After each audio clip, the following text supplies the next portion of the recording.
Welcome to the In Love with PMDD podcast. I am your host, Dr. Rose, your PMDD relationship psychotraumatologist, and I help you stop the monthly PMDD breakups. PMDD is premenstrual dysphoric disorder. It is in approximately 1 in 5 women, and it makes you want to break up with your partner approximately 1 to 2 weeks before your period every single month.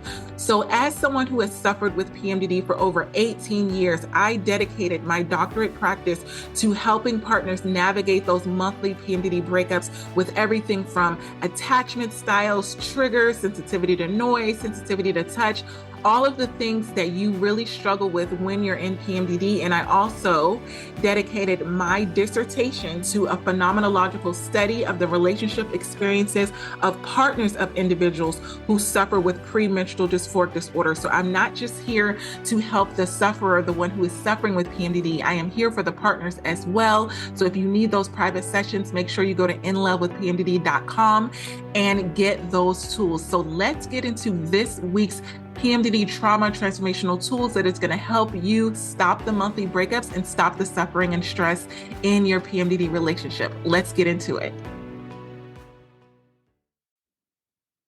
Today, I want to talk to you about the stories that we make up in our minds when we are in PMDD. And the reason why I want to talk to you about this is because it's one of the most damaging things to PMDD relationships. And I want to really give you the tools about what you can do about it and even recognize that you're doing it. Because I remember early in my journey, I didn't recognize that I was literally only when I was in PMDD, making up stories in my mind about what I felt my partner was saying, what I felt my partner was doing. And then it propelled me to have a lot of worries and fears and doubts and insecurities and question my partner.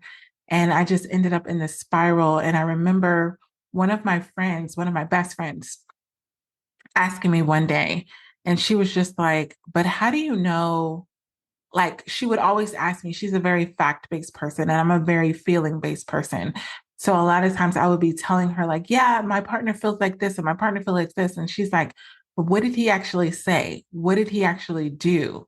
And when she forced me to give her the facts in order for her to be on my side in the argument, or be on my side even in the conversation, or even go further, it allowed me to really see that I was creating this pattern of what I was so upset with, what I was so triggered with, my partner hadn't actually said, my partner hadn't actually done. It was they did one thing, and then I went and created a whole story and narrative about that one thing that was completely the opposite of what their intentions were.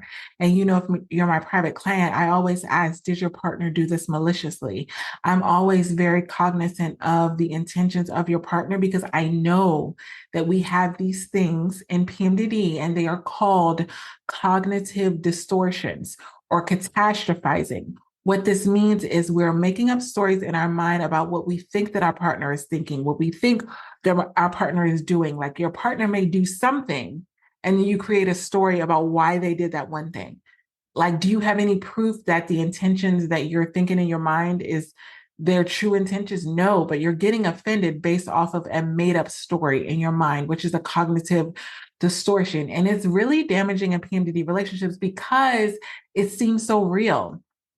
At the times that I was triggered with my partners because of stories that I had made up in my mind, having these episodes of cognitive distortions, I really believed that they thought the things that I felt like they were thinking, and they did the things that they had the same intentions that I felt like they had. And I hadn't asked for any proof. I didn't even need any confirmation from them, but I just knew that I was triggered based off of what I thought that they were thinking and the reasons why they were doing the things that they're doing, meaning they were actually doing these actions, but the intentions behind the actions were not what I thought. But I took it like I got offended. Remember, I told you one of the biggest things that I struggled with my exes was getting offended. And now that I have graduated from being offended, which took me a lot of work and a lot of time. I don't even say a lot of time. I just think that it was intentional time, because when I went through the breakup, I was really just focusing on what is it that I can improve on? What is it that I should do, to make myself a better partner? And one of my biggest things was I don't want to be so offended by every little thing that someone else does. And this week, actually, I got like a reward of knowing like, okay, you're past that, you're not easily offended. Because before I was very offended, like my ex-partner said, like everything's a trigger for you.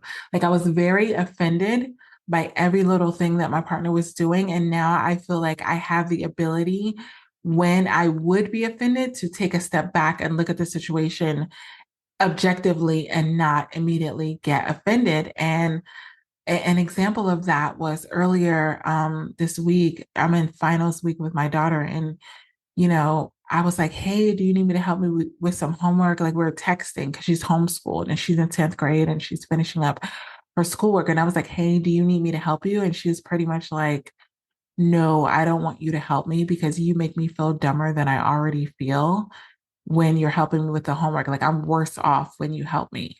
So like the old me would have been totally offended and totally, you know, t- sensitive, like rejection, all of the things. And I would have been like, oh my gosh, I'm a horrible mom. Like I can't believe she said that. And what I did was, when she made that comment, I took a step back. I noticed that I was triggered because like I'm not saying that when these situations happen that you're not going to feel that immediate like twinge, like, ooh, that hurt, or that was harsh, or that was below the belt. Like you're going to feel it. It's what you do after that feeling that matters. So like immediately I felt offended because I'm like, basically she's saying that my true intentions of trying to help her, were causing her to feel worse. And so then I'm like, the old me would have been like, oh my gosh, she's so ungrateful. Like she doesn't know all I do for her. And I like pretty much defending and justifying my intentions. But I was pretty much like, my response, because I had done the work on being unoffendable, which I call it. I was just like, oh my gosh, I'm so sorry that I made you feel I like the last thing I want to do is make you feel dumb. Like, what is a way that I can help you that doesn't make you feel that way?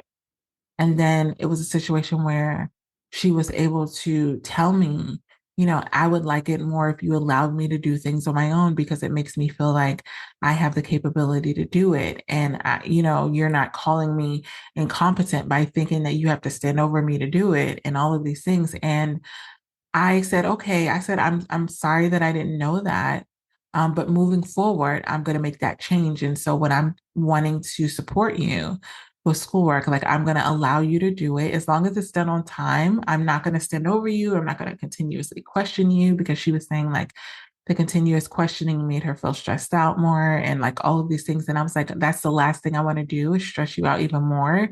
And so I gave, my point of view. Like I was just trying to make sure that I reminded you so that you knew. And then in turn, she was like, no, I appreciate you taking this in and not getting mad at me. And she was like, it was pretty much my fault because I should have spoken up and said that when you were doing that, it was stressing me out so that you would be able to change. And it was an amazing conversation, but it was only an amazing conversation because I didn't make up a story in my mind about why she made that comment. The old me would have been like, she made that comment because she's trying to manipulate me, she's trying to play me, just like I would with a partner. I would have made up a story about why they made a comment or did something. And I just chose to take a step back, listen to the words that they said, and not be on the defensive. So the biggest thing that I want you to know, that when you're trying to get out of the cycle of having these catastrophizing thoughts and making up stories in your mind, is when your partner immediately triggers you, do not believe everything that your brain is telling you, meaning only believe the things that your partner has said. If they haven't said it, then it's not true. Like if you find yourself filling in the gaps, then you know that you're having these cognitive distortions. And PMDD absolutely will have you filling in the gaps and catastrophizing. And it's going to lead to emotional sensitivity and mood swings and all of these other things. And so, what I basically did was, I felt proud of myself because in that moment, instead of me focusing on me and how I was triggered and how I was defensive, I put the focus on the other person. So that was the biggest thing that I want to tell you. And it's worked a lot with my private clients, is if you feel like your partner is saying something that is triggering you and you're making up a story in your mind, or you're about to make up a story in your mind, put the focus on them and focus on why would they be saying this? They must be feeling hurt. They must be feeling misunderstood. They must be having unmet needs. When you put the focus on the other person, it distracts you from making the immediate story in your mind because you're like, oh my gosh, if they're saying this horrible thing about me, like, oh my gosh, you're so insensitive. Like say if the comment that your partner makes to you is like, I just feel like you're so insensitive. Instead of you immediately getting triggered and going off on a story about why they're calling you insensitive, think to yourself, why would my partner be thinking that I'm insensitive? They really must be having an unmet need. Like there's something going on with them where they're feeling like if they're thinking I'm insensitive, they're feeling like they were sensitive at a moment and I didn't meet that need. So like let me, instead of me digging into the comment that they made, let me dig into the unmet need of my partners to figure out what is it that they need to feel like I'm not insensitive. Like the goal in this situation is very selfless. It is, what can I do to make my partner feel like I'm not being insensitive? And this means that you have to let go of the pride, let go of the ego, because the ego is going to say, defend yourself. The ego is going to say, after all you did for them, I can't believe that they're saying this. None of that is going to get you any place that's going to be effective for your relationship. What the ego is going to get you is into another fight, another argument, another crying bit, another episode of you feeling disconnected from your partner.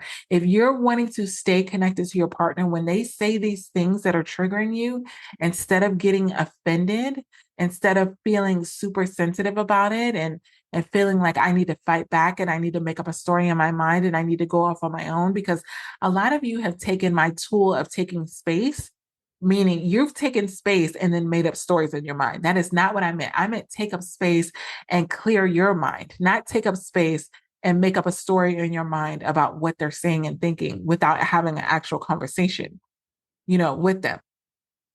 So a lot of times when you're on your own and you're taking the space after you've been triggered, you may be thinking to yourself, if my partner loved me, they would do this. If my partner loved me, they would do that. You know what that's doing? That's placing unrealistic expectations on your partner based off of what you would do. What I want you to do is stop expecting you from your partner. Stop expecting the way that you would respond to your partner being the mirror of how they're responding to you. Your partner is a completely different person, and you cannot get offended by them because they're not responding in a way that you would respond. The way you would respond lovingly to them is completely different from the way they respond lovingly to you. They can still love you without responding the exact same way that you would respond. So I really want you to understand that when you're saying this, if you find yourself, and I've been there before, where I'm like, if you loved me, you would do that. Like when you're having the argument, and you're saying, if you really loved me, you would have said this, or you would have handled the situation this way. And then I really had to think about it when I was in the process of rebuilding myself and feeling like I wanted to be unoffendable. I asked myself, who made that rule? Who made the rule of, if my partner loved me, they would respond this way? I did. That is not, that is absolutely not true. If my partner loved me, they would respond to me in a way that they're capable of loving me. Not in a way that I think that they should love me, not in a way that I think that they should talk to me. Your partner is only able to do what they're capable of doing. And when you're trying to pull something out of them that they don't have, you're going to find yourself hitting a brick wall, and you're going to be in those cycles of arguments because, you may be like me, where I got into a situation where I was like, this is what I need. And I realized my partner didn't have it. The partner that I had at the time didn't have it. And I've been dating, and I realized that like a couple of times. And instead of getting bitter, instead of getting resentful, instead of getting, in a place of unforgiveness, I just accepted it and say, I know what I need, and this person doesn't have it. And I'm not going to try to manipulate you into having it, forcing you into having it, guilting you into having it, making up stories in my mind of why you should have it. There's certain characteristics that your partner needs to have to be with you, and either they have it or they don't. Either they're willing to develop them or they don't. And so I would say, if your partner doesn't have it, if they're in the place where they're willing to develop it, then you can still work on it. If they're not willing to develop it and have that level of empathy and care and concern and all the things that you need in PMDD to allow you to have peace, then stop grasping at empty straws. Stop grabbing at them for things that they don't have because it's not fair to them. They're doing their best, they're being their best, and you're just consistently telling them that their best isn't good enough. Like it's a slap in the face. It's like you chose me, and then I'm consistently giving you what I showed you I was capable to give, but it's not good enough for you. And so if you're dating, I would say choose someone that has the things that you need when you're in your luteal phase. Because a lot of times that's when you feel like it's lacking. When you're in your follicular phase, you can brush off a lot of things. You can deal with not having a lot of things. But I know when you get into your luteal phase, it's kind of like, this is what I need. If you don't have it, I'm going to nag you until you have it, or I'm going to be dissatisfied with you because you don't have it. Instead of just recognizing that, hey, they don't have the capacity to give it to you. That doesn't make them a bad person. I don't think my exes were bad people. I just think they didn't have the things that I needed in my luteal phase. And my luteal phase is very important to my life because it's half of the month. So I cannot neglect what I need for half of the month because they meet my needs in my follicular phase. So that's something as I'm dating, I'm really having to come to terms with. But one of the things that I was noticing that I was doing is making up stories in my mind. Like, if this person liked me, they would text me every day. Like, that was my biggest thing. That's been my biggest gripe. I noticed I start making up stories in my mind. I had these cognitive distortions and PMDD and was like, if this person really likes me, they would text me every day. And that's not true. Like I had this person that really liked me. They didn't text me every day. It's just they're busy. They have other things. They have kids. They have a life. They have all the, but they really liked me. And I remember talking to them. I'm like, you don't like me because you don't text me every day. And they're like, who, who made that rule? Like, so you're about to throw the whole person away. You're about to throw me away because I'm not meeting this expectation that you made up in your mind. Like, who said that if I really like you, that I have to text you every day? Like, it's me. I'm the problem. It's me. I had to really sit with that and be like, well, yeah, that's right. Like, I'm the one that made up that rule. There's no, like, I could have communicated, hey, I'm the type of person that's really big on communication. I would like it if you text me every day. So that way you just check in, we stay connected, all things.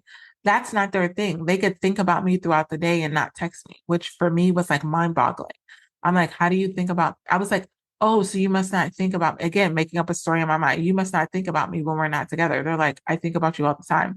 I'm like, yeah, but you don't text me. And they're like, what would I text you? Then I'm thinking about you. And I'm like, yeah. And they're like, oh, well, I didn't know that was a thing. Like I think about you, but I just, wait till the next time I see you. So here I am making up a story in my mind that this person doesn't like me, they don't care about me, all these things, because they're not doing what I made up a story in my mind of what they should be doing if they liked me. You cannot control other people, and you definitely cannot control their actions in a way that is going to be defining whether they like you or not. So if you find yourself saying, if you love me, you would, then you know that you're in that place of having these cognitive distortions because you're creating a script in your mind and you're expecting your partner to fit into that script. You have a whole picture in your mind of what your partner should be saying, what your partner should be doing in every single scenario. And if they're not meeting that mark when you're in PMDD, then it's leading into you feeling like you need to have those PMDD monthly breakups because it's like, see, I did this situation and they didn't do this. I told them to go to the store, the lemons, and they didn't get me limes too. If they really loved me, they would have gotten limes and lemons because they knew that I like limes. Like you created that story in your mind.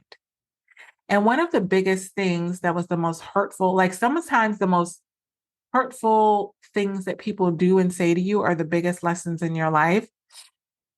And that's been so true to me because one of the most hurtful things that happened to me was when my biological mom was like frustrated with me one day and she says, I don't owe you anything.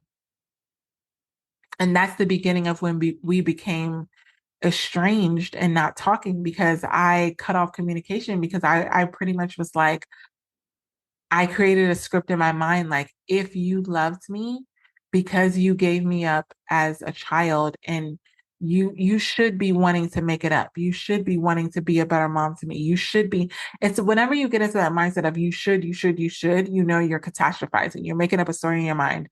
And I was like, I don't want to be associated with you if you're not fitting the narrative of the person that I want you to be. Like a lot of you are doing that. You're creating a narrative of who your partner should be. You're creating a character in your mind of who your partner should be. And unless they meet that character that you've created in your mind, that they're not the right person for you, they're not compatible, you should just be single, you could do bad all on your own. I've been there. I've done that. I created that narrative for my mom. I've created that narrative for past partners. I've created this like stick figure. And if you didn't fit into the realms of treating me like I created the story in my mind, then I felt like, oh, you must not want to be with me. We must not be the right person, like all the things. And what I want to let you know is you will literally lose a good person because you've created another version of them in your mind in PMDD. And I will repeat that. You will lose a good partner because you've created a different version of them in your mind when you're in PMDD, meaning you will lose a good partner who genuinely loves you, cares about you, wants to be with you, and is doing it in the best way that is possible for them. They are doing what they are capable of doing, but you're consistently making them feel like that's not good enough. And so you will throw that whole partner away. And what will happen is, you're going to begin to get resentful and bitter because they're not being that version of them that you feel like you need. And I want to caution you for that because I don't want you to lose out on a good PMDD partner because they're not operating in a way that you've made up in your mind that they need to operate. And the way that these false narratives can really damage your PMDD relationship is creating a lot of mistrust and insecurity in your partner. So your partner is now feeling insecure because every single time that they're being authentically themselves, they're being who they are as a person, you're making them feel like it's not good enough. You're making it feel like you don't care, or, you're pulling away. And so they're going to start to reduce intimacy and not really trust you because they're going to feel like they can't be themselves around you because who they are is not good enough. So these made up stories is going to, get rid of the trust in the relationship, and it's going to lead to these fights and arguments because you're consistently going to be forcing them to be someone that they're not. And if they really love you and care about you, they're really going to try. That's the damaging part, is they're going to try to be this version of themselves that they're not, just to please you. But they're going to burn out because it's not the truth of who they are. So the next way that these made up stories in your mind are really damaging your PMDD relationship is you're going to start escalating minor issues that you have with your partner and turning it into major conflicts.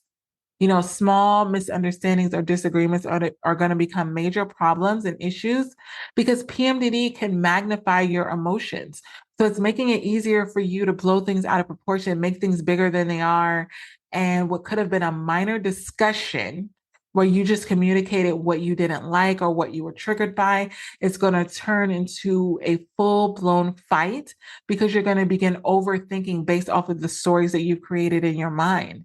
And I've done this so many times, and that when I'm coming out of PMDD, I've looked back at the situation and I've beat myself up about it and I felt really guilty about it. And I'm like, why did I have to blow it up like that? Why did I have to make it that big? Like, did my partner really mean that? Like, when I come out of PMDD, I'm able to really ask myself, like, oh, did my partner really mean it when they said this? Like, now everything becomes clear because I'm not suffering with PMDD symptoms. But when you're in PMDD, you're going to start overthinking and making up stories and blowing things up bigger than they are. And I need you to recognize that you're doing this, because the biggest way that I've been able to stop myself from doing this in dating and relationships is I'm recognizing when I'm doing it. And I've literally said this mantra like, Rose, you're making it bigger than it is. My mom used to say, you can make mountains out of a molehill. And I've used that, like, I'm making a mountain out of a molehill, meaning I'm making something bigger than it really is. Just because my partner says that they need space and time away from me to do something doesn't mean that they don't love me, they don't care about me, they don't want to be with me, all of these things. Just because my partner says, hey, I'm going to be busy this day, so I'm not going to be able to communicate as much as I would, doesn't mean that they're dating someone else. Doesn't mean that they don't like me. Doesn't mean that they're trying to make up an excuse to not spend time with me. Like, these are the stories that you can start to make up in your mind because you're thinking, oh, they don't want to be with me. They're rejecting me. That must mean they don't love me. That must mean that they're going to the store and they're going to meet someone else. That must mean they're not satisfied. That must mean that they're not attracted to me. That must mean they don't really want to be in this relationship. They probably don't want to be with someone who has PMDD. Like, you're going to go on this rabbit hole, and your partner may be just saying something that has everything to do with them and nothing to do with you. And that's the thing that I want you to really recognize, because when you're in PMDD, and I've noticed this, you have a big ego. You genuinely have a big ego. And I don't know if this is because you're suffering so much, but you kind of make it seem like everything is about you. Everything with your partner is about you. Everything that they're doing is because it's a reaction to you. When a lot of times, if your partner is stressed with work, or they're stressed with the kids, or they're stressed with life, it can have nothing to do with you, but you have the propensity to make it about you. Oh, so I guess I'm the bad guy. Oh, you're stressed out. You must be stressed out because of me. No, it has nothing to do with you, chicken nugget. Like, it has nothing to do with you. Your partner is a completely separate person who has a completely separate life, who has a completely separate, way of emotions that they could be dealing with, that has nothing to do with you. Their life does not revolve around you and your relationship in PMDD. So when you're in PMDD, you can like be blinded to that and think, oh, it has to do with that. I want you to take a step back and say, does this really have to do with me? Is my partner really, like, if your partner comes home and they say, oh, I just need some stress, I need some space, I don't really want to do whatever you plan on doing, and they just want to hibernate, and you take it super personal and be like, oh, they don't love me, they don't care about me. That's a story you're making up in their mind. I want you to ask yourself, step back and say, could it be true that my partner's just tired? Could it be true that my partner's just stressed out and it has nothing to do with me? Like, let go of the pride, let go of the ego. You are not the center of the universe. Your partner has the ability to have emotions that have nothing to do with you. And what PMDD does is it puts you in a state where it's like every reaction that your partner has to do with you. And that's not true. But PMDD will try to convince you that that's true, and then you'll feel like you need to do something about it, or you're super unsatisfied. You're like, oh, if they're not happy, then that must mean that they're not happy with me. And if they're not happy with me, then maybe we shouldn't be together. When your partner could just be having a stressful day, and then they look over to you, and then they're hearing that you're trying to break up with them, and they're like, what? Like, I'm not even unhappy because of you. Let your partner have a day where they're unhappy, where they're depressed, where they're sad, where they're irritated, where they're triggered, and you not take it personal. Stop taking every mood swing that your partner has personally.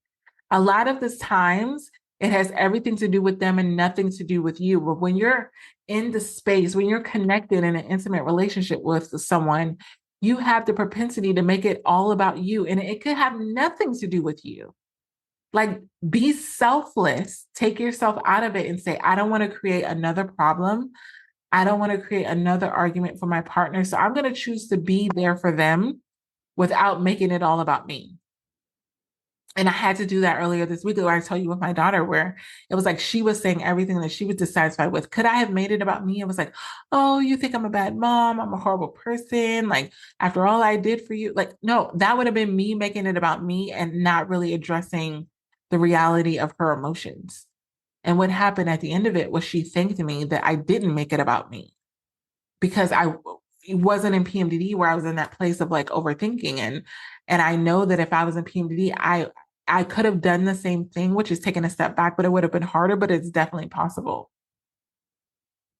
And what can also happen, the next thing that can happen when you're in that place of making up stories in your mind, it's going to cause unnecessarily emotional distance between you and your partner. So imagining scenarios where your partner doesn't love you or understand you, it's going to lead you to pull away emotionally. And the biggest thing that your partner needs is for you to be emotionally connected. But when you make up a story in your mind and you decide to shut down, you decide to stonewall them, then there's going to be this emotional distance, and it's going to draw you further and further apart, which is going to make you feel like maybe we should just break up. Right? Because then this is going to make you feel lonely. It's going to make you feel frustrated. It's going to make you feel like you're not supported. So obviously you're doing this to yourself, because if you get to a place where you feel lonely and rejected and blah, if you go back to the beginning, you're the one that pulled away. You're the one that told yourself the story in your mind. So you really need to think about that. And then the next thing that, making up stories in your mind can do is that it can fuel feelings of rejection. And I have been there, specifically with dating. And it's been a situation where, you know, where I have said, hey, I feel like the person that I'm dating should text me every day. And then if they didn't text me every day, I made up a story in my mind about why they didn't text me. And then guess what? I started to feel rejected.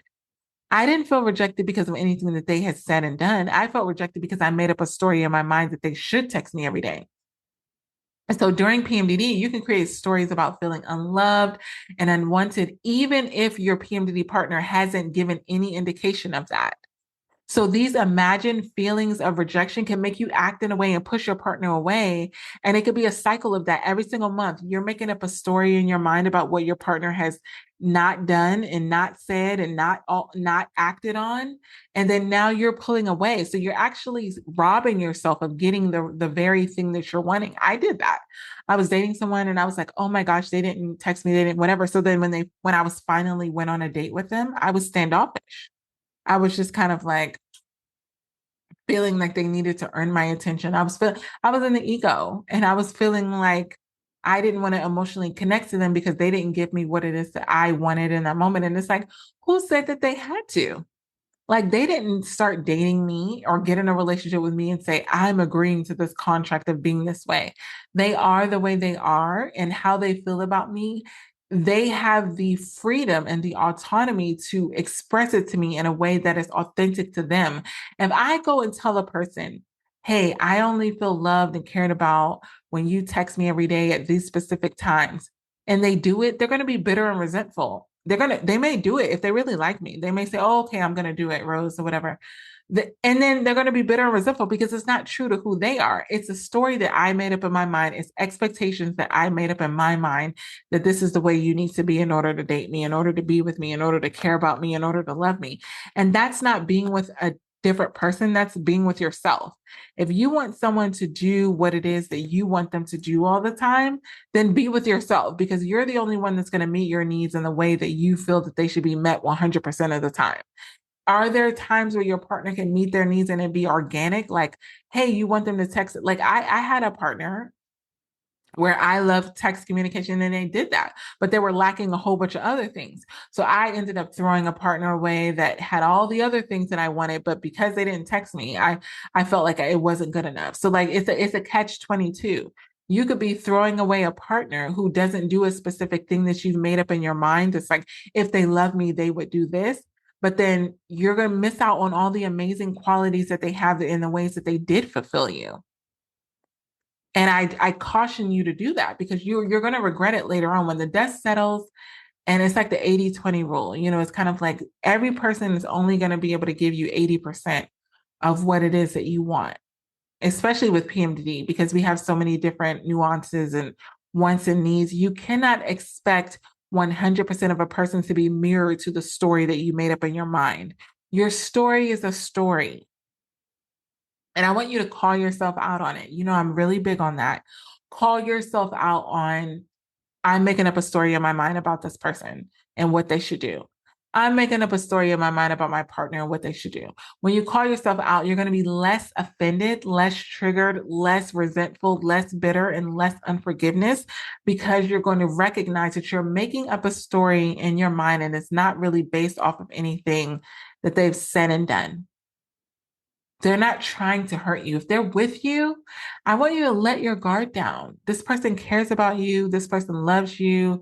They're not your enemy. They're not trying to fight you. They're choosing to be with you for a reason. Stop making them prove it to you. Stop getting bitter and resentful and saying, unless you check off all of these blocks, like you have every scenario and you've made up a story in your mind with every scenario about what they should do. And if they don't mirror that, then you're like, yeah, that's why we shouldn't be together. Because this situation happened. They went to the store and I asked them for lemons and they didn't bring me back lemons and limes. So that means they don't love me. Like you're treating that person like if I was them, I would have done this. Well, guess what? You're not them and they're not you. You're with another person that's not you and you agree to that. So you need to take them as they are and appreciate the things that they are doing, appreciate who they are. You know, when my mom said that thing to me, when my biological mom said that to me, like, you don't owe me or I don't owe you anything, it hurt. It hurt more than anything that anyone has ever said to me because she literally was telling me, I'm not going to live up to your expectations of me. I'm just going to be me. And if that's not good enough, then I don't know what to tell you. And what that caused me to do is to have gratitude for what she was in my life. She may not be the image of the mother that I wanted, that I needed, that I desired, but she does do a lot of other things. And I had to decide to live in the land of gratitude for who she was and stop forcing her to be somebody that she wasn't. Because that doesn't feel good. Think about if you were in a relationship with someone who is consistently telling you that you should be different and you're really giving your best, you're putting your best foot forward and they're consistently complaining to you because you're not meeting the mark. You would feel horrible. And that's how I began to feel. And I was like, I don't want to make anyone else who comes into my life feel that way. And I didn't notice that I'm doing it. So that's why I'm really glad that I'm recording this because I feel like no one was there to tell me when I was in PMDD that I was creating stories in my mind because it's so convincing. I thought the truth. And then if you go on social media and you get into the realms of the memes and all these stuff, like it's going to reinforce what you're thinking in your mind. It's going to reinforce like, yeah, if they didn't do this, if they don't call you every day, if they don't text you every day, if they don't take you on this date, if they don't do that, then they're not the one for you. They're ghosting you. Like you can get into the realms of calling your partner a narcissist or calling them manipulative or calling them toxic or all of these things because you're making up a story in your mind and social media, that algorithm will really reinforce that. And before you know it, you're starting to treat your partner differently.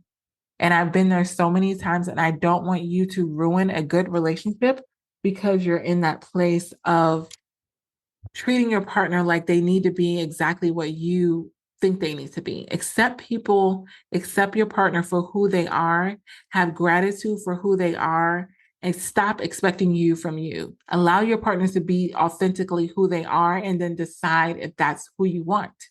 Because if you're always dealing with your partner where they're always doing things that you want them to do and they're only doing what you want them to do, then you're never really seeing the truth of who they are. You will never know the truth of who your partner is if they're operating on the realms of, I got to do this because she said this. I got to do this because she said this. Then what would they really do? Like, I'm a type of person, like, I want you to do what you're going to do without me telling you. So then I can understand what you truly want to do because that's the core of who you really are. So it's a matter of, do you want a robot or do you want an actual person? Do you want to be with yourself? Because you could just be single. If you only want a person to do what you feel like that they should do because I want them to do what I would do in that situation, then be single because you're the only one that's going to do everything that you're expecting your partner to do.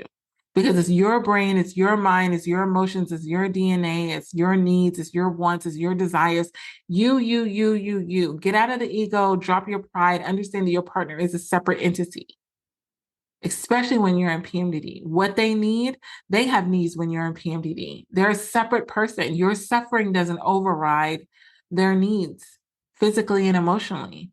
You can't say, if they love me, they would understand that I'm in PMDD and they can't get their needs met. No, they're still a separate person. Whether you're in PMDD or not, they still exist. They're living, breathing creatures that want love, affection, attention, validation. That doesn't go away just because you're in PMDD. There's no switch they can turn it off. So if you start to shut down, if you start to pull away, if you start to do all these things in PMDD and you expect them to just be able to suck it up and deal with it, you're delusional if you think that that's sustainable. They may have done it for a couple months, but they're going to begin to get bitter. They're going to get resentful because they're going to feel like they're getting the short end of the stick. So understand that what you're going through is what you're going through, what your partner's going through. This is why I have private sessions with everybody separately and together. So I have a private session with you. I have a private session with your partner. That's one of the things that I've just developed on my website. If you go to inlovewithpmdd.com, it's called the Pyramid PMDD Partner Package. It's where I have one session with you, one session with your partner, and one session together, where I'm giving you the tools for any issues that you're having in your PMDD relationships so that you can both get it out. Because this is not a situation where I'm only going to serve you or I'm only going to serve your partner. Both of you have individual needs, but when you get into the realm of, if my partner loved me, they would do this. If my partner loved me, they would do that. You're making up a story in your mind, babe. You're making up the story. No one said that. There's no rule book that says if my partner loved me, they would dot. Because guess what? That would be different for every single person because we all have different needs. So if this is something that you know that you need help with, where you're like, Dr. Rose, I'm consistently feeling like I'm creating these expectations in my mind. I really want to stop doing it because I know it's causing me damage in my PMDD relationship with my partner. Then go to inlovewithpmdd.com, get those strategy sessions so that we can stop the damage of you creating stories in your mind and it causing you and your partner to have fights and arguments and suffering while you're in PMDD. We got this. Love you. I hope this PMDD episode helped you and your partner in your struggles within your relationship. And if this is something that you know that you need help with and you need further support, individualized support, make sure you're going to inlovewithpmdd.com and you're getting those private sessions to really work through what you're going through in your relationship, specifically in regards to PMDD. And also, I want you to leave a 5-star written review on Apple Podcasts. What this does is it helps other PMDD sufferers and partners find this show that can help them get these free PMDD relationship tools. I remember what it felt like to not know that there were tools out there specifically for PMDD relationships. So I want to make sure that you are sharing these tools with others, share them on your social media, share them with people that you know that are also struggling in their PMDD relationships. Until next episode, this is Dr. Rose, your PMDD relationship psychotraumatologist. One more thing, I almost forgot. I now have the Fresh Start PMDD Partners Workbook. What this workbook can do is if you've had past traumatic experiences with your partner, past fights, past arguments, and they keep coming up every single month in PMDD, I created a Fresh Start Workbook so that you can deal with all of the traumatic experiences that have happened in the past in PMDD range and all of these things so you can stop going through the same cycle again and again and again. So get that workbook. It comes with a video episode of the actual podcast that I recorded on getting a fresh start in your PMDD relationship. So you're not continuing the same cycle again and again and again. So make sure that you get that workbook. And if you need those individualized counseling sessions, you know where to go, inlovewithpmdd.com. Until next time, we got this. Love you.